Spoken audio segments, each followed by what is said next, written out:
Dolan, this unrest in China shows that zero COVID is a complete disaster that only belongs in dictatorships, right? Yes, I quite like that robot dog, though. I wouldn't mind if it picked up my shopping. We don't want to go down that path, Mark. We don't want to go down that path. It's terrifying. No. Now, listen, Dan, this pandemic has been a litmus test for values, whether it's within a country, within a population. People have revealed their true colours, and no better example is there than of the truly evil Chinese Communist Party, who, let's be honest, spooked the West into having lockdowns in the first place. COVID has tapped into the totalitarian instincts of a lot of countries, but China is the most extreme example. And we know we've seen a zero COVID policy in your native New Zealand and also Australia. That has failed too, where cases are through the roof. And what we need to learn after 2 years is that this virus isn't going anywhere. And to see these scenes in China where the government completely failing to control the virus but attempting it anyway appears to have learnt nothing.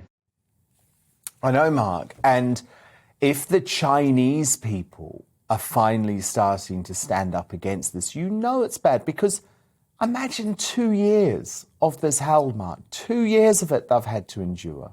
To what end? What's the point? You know, what is the point? And it's interesting you raised New Zealand, because obviously I have been following it closely. You know, COVID is ripping through New Zealand now.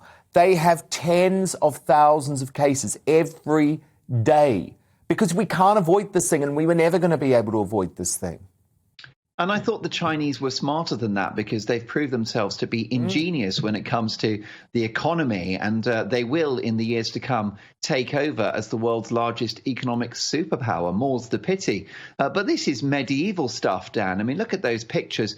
It's horrific what the Chinese people are going through. Those who are protesting know that they risk jail and possibly even harsher punishment than that. They might be tortured.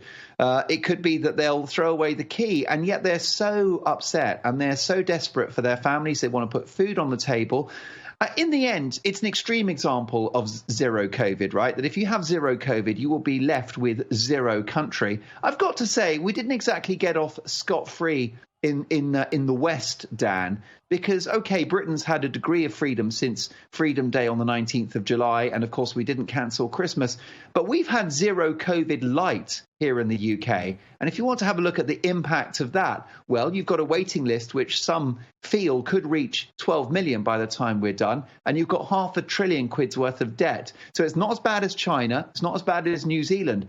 But it's a lesson to all of us that we should have ultimately taken a more rational route. Well, yeah, and we had total scientific thickos like that Devi Schroeder encouraging scheming Sturgeon in Scotland to go down the path of zero COVID. Do you remember in 2020, Sturgeon basically declared Scotland COVID free? I mean, these people are lunatics, Mark. I said from March 2020, actually from February 2020, that borders can never stop a virus, and the countries that think that their borders will keep the virus out are in the end going to lose. Sure, maybe their case numbers and their death numbers were lower in the beginning, but in the end, Mark, they will lose. Final word to you. Well, yes, absolutely. We've got to learn from history. Look at China. Let's never go there again. This is devastating stuff.